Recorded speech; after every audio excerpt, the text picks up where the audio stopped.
অনুরোধ করব যারা প্রবাসে আছে তারা এই হুন্ডিতে টাকা না পাঠিয়ে হাতে হাতে দেবেন, হাতে হাতে খরচ শেষ। আসসালামু আলাইকুম নানি। ও নানি গো নানি, নানি বেতন পাইছি, লাগবো না? নিবা না বেতন?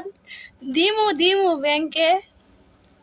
এ নানি, বাপের টাকা খরচ কইরা পাসপোর্ট বানাইছি, বাপের টাকা খরচ কইরা ভিসা লাগাইছি, বাপের টাকা খরচ কইরা প্লেনের টিকিট কিনছি, নিজের শরীরের রক্ত পানি করে এইখানে ইনকাম করতেছি। আমার টাকা আমি ব্যাংকে পাঠাবো কি বিকাশে পাঠাবো কি হুন্ডিতে পাঠাবো সেটা আমার নিজের ব্যক্তিগত ব্যাপার। প্রবাসীরা তো মূর্খ, প্রবাসীরা তো অশিক্ষিত, প্রবাসীরা তো কামলা। তাহলে এখন দেন মা দেন। আর 2 দিন পরে ওই যে বলা লাগবে, একজন বলবে আল্লাহ নবীজির নাম, আরেকজন বলবে 2টা টাকা দিয়ে যান। ঠিক আছে, সময়টা চলে আসছে, বেশি না, 3টা মাস। 3টা মাস ধৈর্য ধরো, সব খেলা ছুটে যাবে। ঠিক আছে, প্রবাসীদের পাওয়ার আছে কি নাই সেটা দেখবা। আরে বাবা, আরেকটা কথা কি শুনলাম, এয়ারপোর্ট থেকে নাকি ঘোষণা দিছে যারা ব্যাংকের মাধ্যমে টাকা পাঠাবে না, বাংলাদেশে গেলে নাকি চেক করবে ব্যাংক স্টেটমেন্ট আছে কিনা। এ নানি শোন, একটা কথা বলে রাখি, আমার যে ভাইরা, প্রবাসী ভাইরা যারা বিয়ে করছে না, এগরে বউ বাংলাদেশ থেকে নিয়ে আসামু।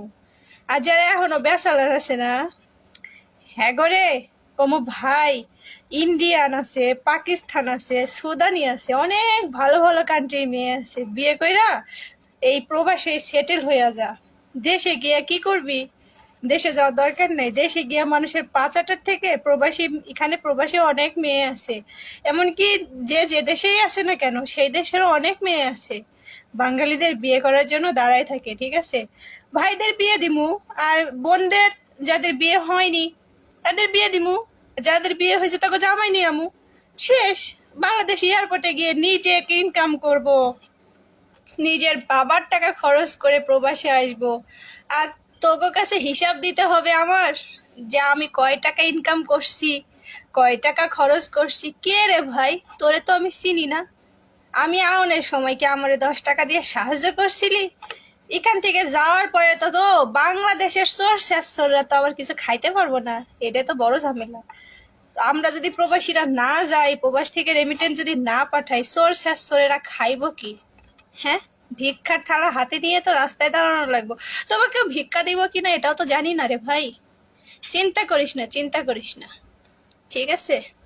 তোকে চিন্তা করার কোনো কারণ নেই, কারণ তোরা যা শুরু করছস না, আমরা মাত্র খেলা দেখানো শুরু করছি, এখনো গোডাউনে বহুত আছে, মাত্র তো টেইলার।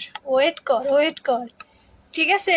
প্রবাসীদের ন্যায্য দাবি যদি না দিস না, তাহলে ওই 2 দিন পরে আল্লাহ নবীজির নাম 2টা টাকা খয়রাত কইরা যান, এই কথাটা বলায়া প্রত্যেকজনকে রাস্তায় নামানোর দায়িত্ব না হয় আমরা প্রবাসী নাই নিলাম।